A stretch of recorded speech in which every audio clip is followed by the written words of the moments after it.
Sistemas eléctricos lineales 1. Circuito paralelo. Ahora vamos a ver cuáles son las características de un circuito paralelo.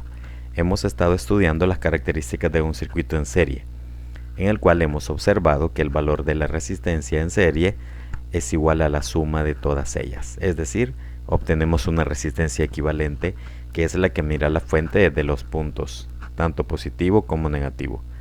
En esta ocasión vamos a ver las características, pero de un circuito en paralelo, que a diferencia del de serie, tiene mucha discrepancia. Por ejemplo, las conexiones primeramente no son igual que las de un circuito en serie. Aquí podemos observar que tenemos varias resistencias. Acá en el nodo número 1 está la unión de la resistencia 1 con resistencia 2 y resistencia 3, a la vez que está conectado el positivo. En el nodo número 2 vamos a observar que los pines de la parte inferior de cada una de las resistencias está conectado a este nodo, y siguiendo la línea podemos observar que tenemos el negativo de la fuente, de tal manera que aunque existan 4 elementos, únicamente tenemos 2 nodos. Veamos ahora las características de un circuito en paralelo. La corriente que circula a través de las 3 resistencias es diferente, es decir, cada resistencia tendrá diferente valor de corriente, a menos que tenga el mismo valor de resistencia.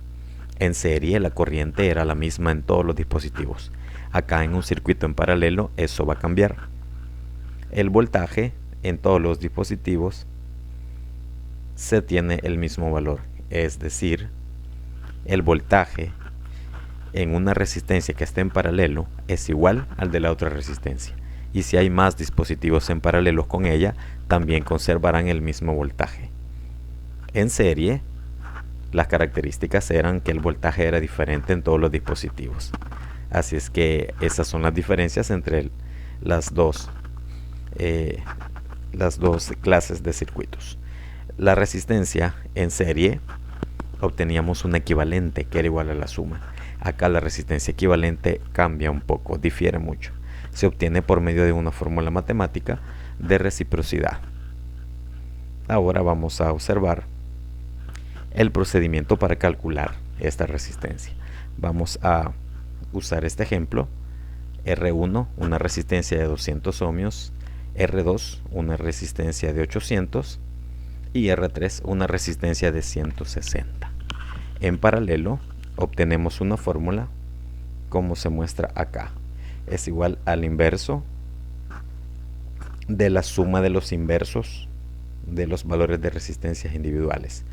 Es decir, R1, 1 sobre R1 más 1 sobre R2 más 1 sobre R3. Y al obtener la suma de estos valores, se saca la inversa y obtenemos el valor.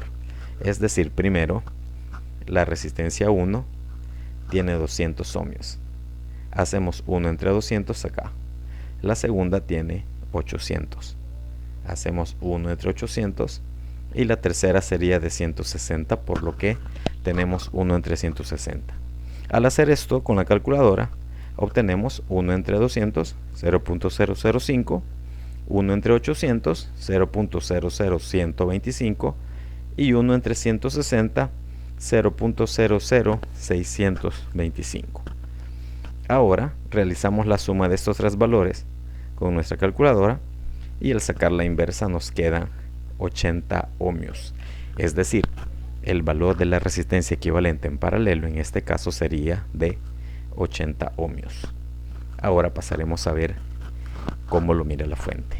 Este es el circuito visto desde la fuente, es decir, aquí ya tenemos la resistencia equivalente. De las 3 obtuvimos una de valor 80. Por lo tanto, mi circuito equivalente o mi circuito reducido me queda una fuente de 9 voltios con una resistencia de 80. Ahora se me hace más fácil encontrar cuál es el valor de la corriente que circula por este circuito, ya que en paralelo no podíamos sacarla. Entonces, por lo tanto, aquí está la ley de Ohm. Dice que la corriente es igual a voltaje entre resistencia Por lo tanto, vamos a ocupar la resistencia equivalente, ya que es un circuito reducido. Por lo tanto, el voltaje es de 9 voltios, ya contamos con él. El valor de la resistencia equivalente 80 ohmios. Así es que ahora usemos la fórmula de ley de Ohm. Voltaje 9 voltios entre resistencia 80 ohmios. 9 entre 80 es igual a 0.1125 amperios. Y este es el valor que hemos obtenido de la corriente que la fuente entrega. Es decir, esta es la cantidad de corriente que entrega la fuente para poder alimentar a las tres resistencias. Para encontrarla hemos hecho este pequeño análisis, pero luego regresamos al circuito original.